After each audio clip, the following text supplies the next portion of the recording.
So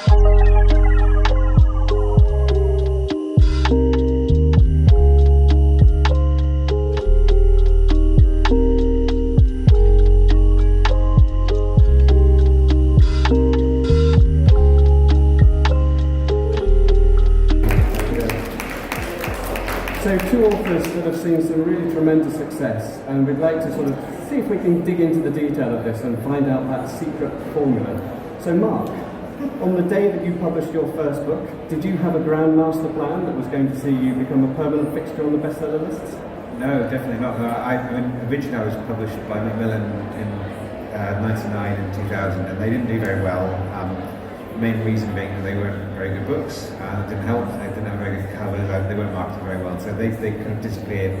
And I didn't get back into writing again until a friend told me 7 or 8 years later that it was now possible to publish directly to Kindle. So I didn't even have a Kindle then, and to be honest I didn't think I'd ever want one. I thought I'd always prefer to read a normal book, and so I was wrong on that front, and also was wrong in being sceptical that it would be possible to reach readers that way.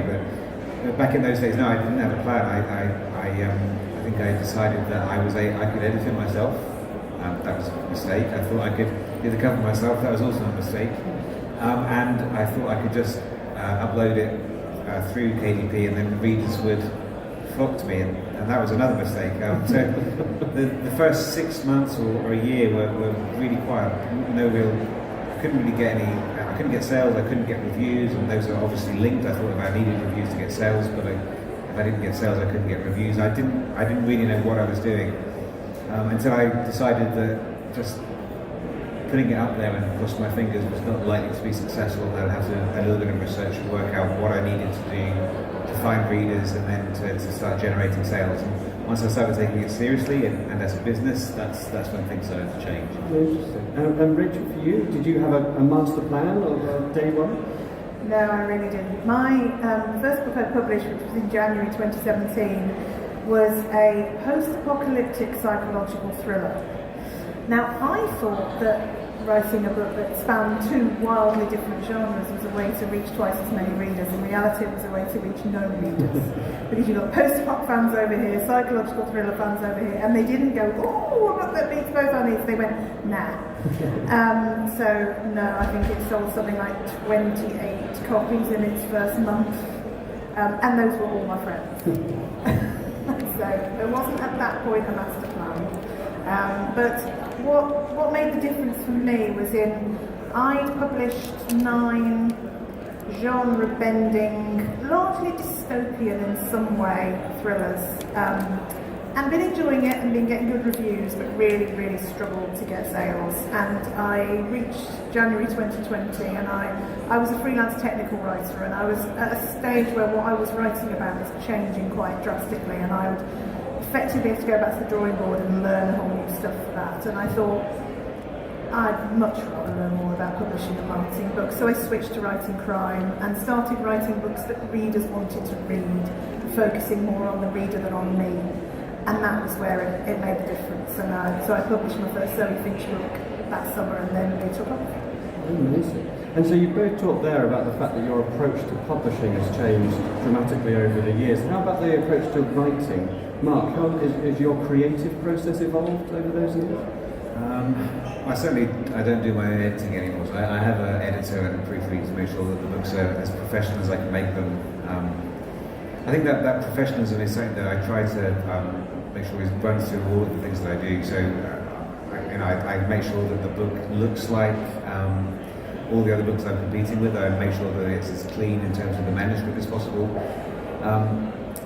And in terms of the process itself, I was talking to someone on the stand earlier today, and they said that they noticed a definite change when they stopped writing for themselves and started writing for their readers. And I think that is something that is, we all do that as writers in the start of our careers. I definitely was writing for myself.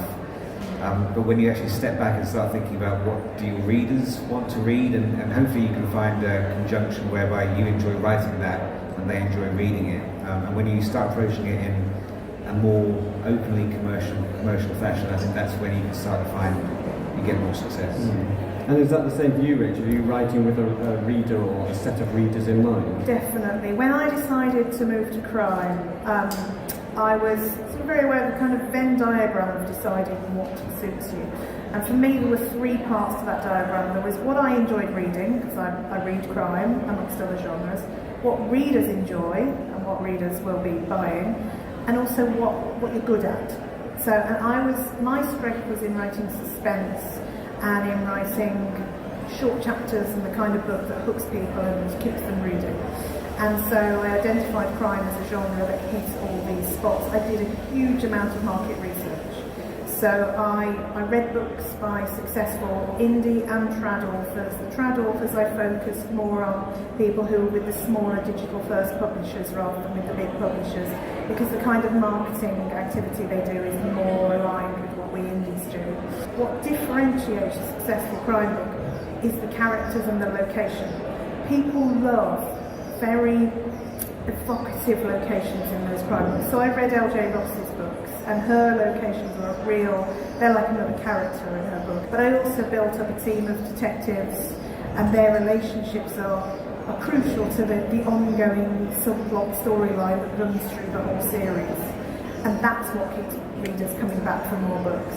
Obviously, the key thing in any publishing journey is that you write a good book. I mean, nothing's going to work if the book itself isn't top quality. Mark, how do you set yourself up for success when you're about to start a new book? Do you plot out the events that are going to happen? Do you start with the opening chapter? How does it work? I write using a piece of software called Scrivener. So I will have an idea, I'll then start to think about scenes that I think will be quite interesting to write, and I'll start to put them into position.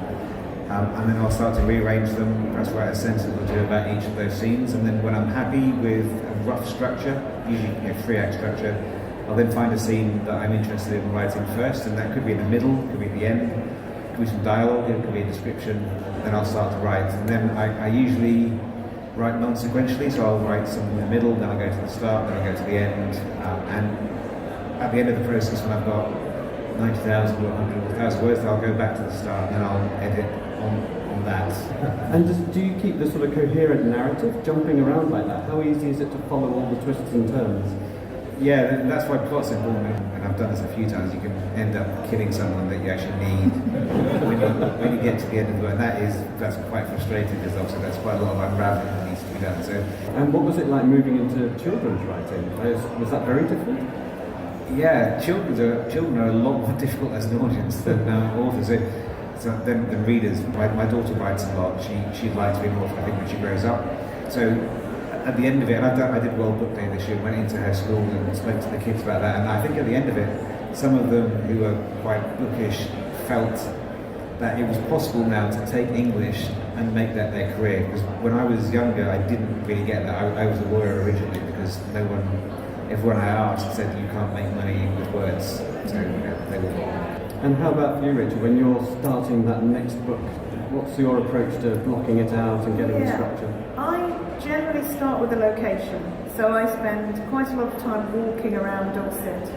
I get to call it work. I go on long walks and tramp around the hills and look at the views. And sometimes I'll find a spot and think, oh yeah, you could hide a body here, or it would just be, or somewhere prominent that I mean, the other day I was out walking with my illustrator. We were looking for places to use for a hardback cover that she was going to draw, and there's a particular stone, and she stood on it, and I took her photo, and I was, you lie down now, and we'll just imagine.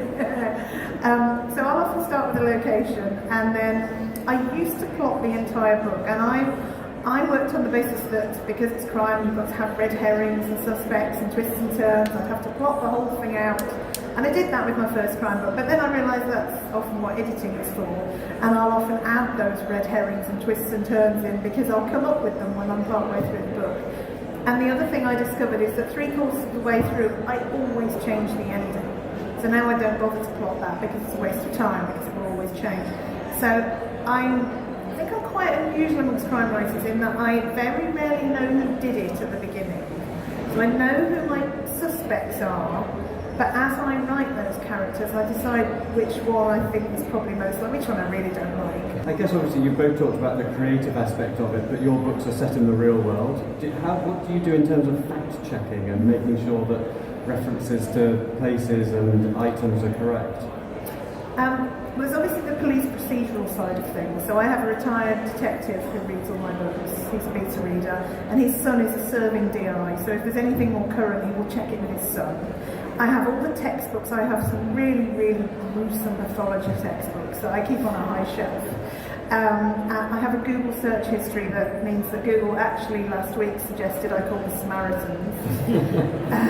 And I will use real locations, but I've learned now to make up specific things like cafes and restaurants, because in the Corfe Castle Murders I included the Pink Goat Cafe in Corfe Castle, and then on one of my adverts somebody tagged the manager of that cafe and said, "This book's got your cafe in it." Yeah, next time it'll be the Blue Goat. And how about you, Mark? Because obviously your books, many of them are international. Are you jumping onto planes and doing research in Rio and places like that? Sometimes, I mean, one of the things I do, similar to Rachel, is I have a team of advanced readers who get the book. And what they do is, apart from pick up errors that have slipped through the copy edit and the proof edit, which there will usually be some, they will also correct factual errors that I might not know I needed to check. So you can only Google something if you know you need to Google it. And oftentimes there'll be things I didn't know that I was wrong. So the early books, Milton is an assassin, and so guns are a part of his life. And until quite recently, I'd never fired a gun before. So if you're trying to sell those books to an American audience, you're going to get challenging reviews if you get those kinds of things wrong. So some of the members of the team are soldiers, I've got police, I've got a pilot who's quite helpful with kind of flight details and stuff like that. So they will come feed those errors back to me, and I get the chance to correct them. So when I know that when I publish, the book is as clean in terms of typos as it can possibly be, and also factually as correct as I can make it. And is there any point where you absolutely know the book is finished? How do you know that you've finished doing all that fact checking? Usually when I start moving commas around, it's like, okay, that's, I've probably done enough now. But with this one that I'm finishing now, I've written the 90,000 words. I've probably edited it, i.e. gone from start to finish a couple of times. The third time is quite light touch. I'll then get the feedback from readers, and I'll go through it another time to make sure that those changes are made. And I think at that point, when you can't really think about what you need to do, it's probably, and it's not easy to let go. I know I've spoken to plenty of writers who find it quite difficult to accept that the book is done, as done as they can make it, and to press publish. But there comes a point where you just have to go, yeah, I'm not doing anything to improve it significantly now, I might as well just get it out there and hit publish. And as you say about like hitting publish, Rachel, how do you find the publishing process? Obviously writing the book is so important, but then getting it published and everything that else happens afterwards is also important. Yeah, the publishing process itself is incredibly straightforward. I use software called Vellum, which unfortunately is only available for Mac. I am a Mac user, but there are other alternatives. There's software that you can take a Word document or equivalent and turn it into an EPUB file and a PDF for your paperback. So that process is very straightforward indeed. The challenge is then finding readers. So publishing itself is very easy, but the thing that's harder is once you've done that, then going out and marketing the book and finding readers. And that's what took me years. And one of the things I did was I did Mark's courses, which were incredibly useful and taught me how to run in particular Facebook ads.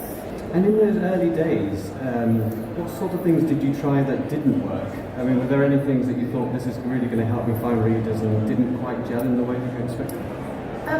Something I did, which I wouldn't say don't do, but it doesn't sell books directly, as blog tours. It used to be, a few years ago, that blog tours did sell books. And they're lovely because it means on launch day you have all these nice things on Twitter with people reviewing your book. What sells books for me is largely advertising, and it's the fact that I have strategically used different kinds of ads in different ways to teach Amazon who to recommend my books to. And for you, Mark, when you're planning the new book, what are your first thoughts in terms of marketing and finding new readers? A mailing list is really, really important. So the one thing that I would recommend every new author looks into immediately is getting a mailing list. That's the one asset that you own. So Facebook is not going to give me the email addresses of people who like my books. Whenever I have a new release, I'll probably announce the pre-order, so I'll put it on pre-order 2 or 3 months before it comes out. And I'll start to see sales come in on the pre-order. Then when the book comes out, maybe 2 or 3 days before, I'll tease something, maybe a cover reveal or something about the plot or the blurb. There'll be an email that goes out on the release day, and then one a week after that will kind of just remind people that it's there if they haven't bought it yet. That will be the most valuable thing that you can build at as an author as you start your careers. And how do you build that mailing list in the early days? When I started, it was possible to put in the back of a book, give me your email address and I'll tell you when I've got a new book coming out. Because lots of authors do that now, and people are more worried these days than they were in those days about spam and giving their details out. You're probably going to have to sweeten the pill a little bit. So what I would recommend is that you give away what we call a reader magnet. So something like a short story is really good. A short story connected to your main character or your main series or a location is even better. So there's something that's congruent between what you're giving away and what you're hoping they might end up buying. And a really good way to do that is you can advertise that on a place like Facebook. So you can offer people the chance to download a free story, and the quid pro quo is that they need to give you their email address so you can then deliver that story to them. But you can also put something in the back of your books when you upload them to Amazon. So when someone gets to the end of the story, you can be reasonably confident if they've got to the end, they enjoyed that book enough to continue reading. So they're disposed towards you at that point.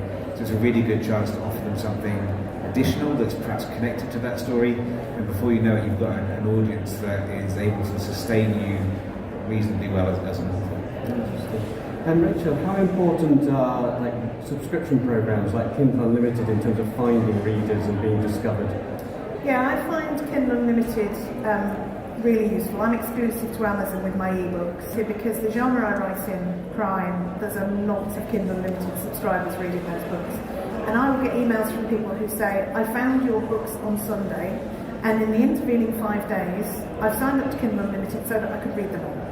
And I would say to any author, even if you're thinking of going wide in the future or you're not entirely sure which option you want to pick, it's worth starting with Kindle Unlimited, because getting to grips with one platform is enough to deal with when you're starting out and you're publishing your first book. And Amazon is the biggest platform for selling books. Selling books on Amazon and Kindle Unlimited are almost like two separate marketplaces, because the people who have got Kindle Unlimited subscriptions often won't buy Kindle books by people who aren't in Kindle Unlimited, because they think, well, I've already paid, so I want to buy books that I can get in that subscription. So it actually gives you access to the two biggest marketplaces, particularly if you're selling in the UK and the US. And it means you've got one dashboard to get to grips with, one platform to learn to advertise and to attract readers, and it also gives you access to Kindle countdown deals, which means you can reduce the price of your book for a set amount of time every 90 days, and you get a higher royalty rate doing that than you would if you weren't in Kindle Unlimited. And that's really useful because it means you can run a promotion for a short period of time, raise awareness of that book, more people will buy it because it's 99p or 99 cents, and then after that's finished, it's giving you some traction, and then you'll start getting full price sales, or you'll get read through to subsequent books. And that's where that's really useful. If you promote your first book in your series for a period of time at a lower price, and then they read through to the rest. And writing series does make a really big difference if you want to make it enough money to make your promotion pay for itself and be profitable. And for you, Mark, what's your sort of mix between a la carte purchases and subscription reads? Do you have a sense of how important the two are for you? Yeah, they're very important. So, I would say it varies genre by genre. If you're in romance, I'd expect to see a slightly higher proportion in favour of KU. For me, it's probably about 60% a la carte, so buying the book at £3.99, £4.99, and about 40% through the subscription program. And KU definitely fosters that read through because, as far as readers are concerned, they've already bought those books, so they can just chew through them one after the other. And that's great for the author because we're getting paid a pretty decent whack at the end of the day. And you mentioned the pandemic there. How has the last couple of years sort of affected your approach to marketing? Obviously the pandemic was dreadful, but it was the best year I've ever had of sales. And I think that's something that most of the authors that I know would probably share, and there's the reasons were obvious. I suspected at the start, I was nervous as everyone was, but people going on lockdown or on furlough were going to have a lot more time to do things that they weren't able to do when they were working full time, and I definitely saw an increase in sales and reads.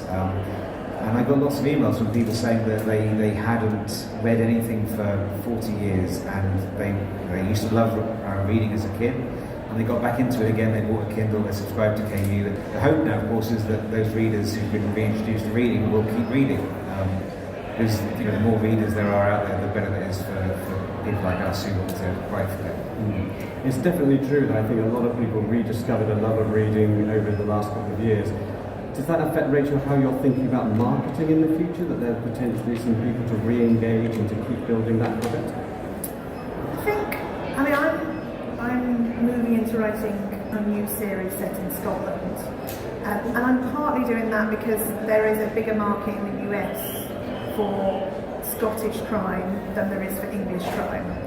My goal with this Scottish series is to reach a new set of readers and bring more people in who will then hopefully also read the Dorset and the Birmingham books as well. That's a really interesting point there you made about that American readers are more likely to read Scottish crime. How did you find that out? Where did you discover that? I'm looking at the charts. Okay. I'm looking at the American Kindle charts and seeing which kinds of British crime books are there. So you can go and look at the website, see what's selling well, and then you think there's an opportunity there. Yeah, and that's something I've done a lot of. Particularly when I was starting out, I was watching the crime charts like a hawk. So I knew what was being published, what was new, what was on pre-order, what was going up, what was in the top 10, which authors were consistently selling over periods of time. So I could then read those books and look at those authors and read their reviews and find out what it was that was working, that was making them so successful. And in particular, I looked at indie authors and who was doing well and who was staying there. So who was not just having a week when they were promoting their book or when they launched it and getting a really good rap, but people who were having solid, consistent sales over months and months, and learning from what those people are doing. Just like any other industry would do, you do market research and you find out what other people are doing that works. And so, yeah, I'm a bit obsessed about the Amazon Prime charts. And we mentioned obviously the last couple of years have been hugely challenging for many, and it's shone a real light on health and well-being. And writing is often a very solitary profession. You're often hunched over a keyboard. What do you do to sort of look after yourselves? Rachel, do you have any routines that keep your headspace clear, that you stay physically well? Physically, one of the things I do is I broke my collarbone 17 years ago, and so I have to be very careful about how much time I spend at a keyboard because I get shoulder pain. So I dictate my first drafts so that I'm not spending as much time at a keyboard. That helps me a lot, and I made that decision when I went full time because I knew that it could become a real issue. Well said. And how about for you, Mark? Do you have routines that look after yourself? I've got two little ones which they keep me fairly well grounded. But I mean, apart from that, I walk the dog quite a lot, and that helps. Also, just doing something there's nothing to do with writing. So even when you can't think about something like cycling, I find I can go out on the bike, ride for an hour or so, and just exercise and just not even thinking about what I'm writing. Sometimes just getting away from it completely. And you mentioned there obviously having a young family and the balancing of those demands. How do you do that? Do you sort of disappear into the study, lock the door, and Dad is not to be disturbed? How does that work? That doesn't work. They go to school, so when they're at school, so I can write. My wife is the problem. I have to think about when she's not in the house, which is a bit more difficult. And obviously you've both been writing for a number of years now. And Rachel, what excites you most about how technology is changing and how new sort of publishing options becoming available. Obviously, we've recently launched hardback. There's all sorts of new things that are coming on stream. Is there something that you're particularly excited about, that you particularly enjoy in the publishing process? To be honest, I'm just at the stage where I'm getting myself established, and I've been working very hard on that the last couple of years. So I'm not yet brave enough to start branching out too much, but the hardback I will be releasing, and they'll be quite limited edition, beautiful, expensive hardbacks with custom illustration, and I'm also going to create a coffee table book, which I've been inspired to do by Anne Cleves, who writes the Shetland books. And she's produced a really nice book about Shetland, and it tells stories of her own personal stories and connection with the islands, and also links with books. So I'm going to create a book that is a walk along the Jurassic Coast with crime scenes. Amazing. And Mark, you're obviously very techy. You love tools and process. Are there particular tools or new software or whatever that excite you the most? Dictation's pretty cool. It's getting better and better. So in terms of the publishing process, I mean, I'm very, very excited about Amazon pushing into places like Germany. You know, we say we have a podcast, and we say, you know, often there's never been a better time to be a writer, and I think every time we say that, it's more true, because there are more opportunities that come along, you know, as the days go by. And you clearly both have a wealth of experience between you. If you could sort of distill that into a single piece of advice that you'd give to our audience today thinking about publishing, Rachel, what would be your key piece of advice to finish with? It would be, if you want to make a career as a writer, write for readers, not for yourself. If you want to be a writer, you're going to have to write. So, you know, bum in chair, and don't be daunted by it. So even if you can only write 100 or 200 words a day, which is really not very much, by the time you get to the end of the year, that is going to be enough. Thank you very much for your time.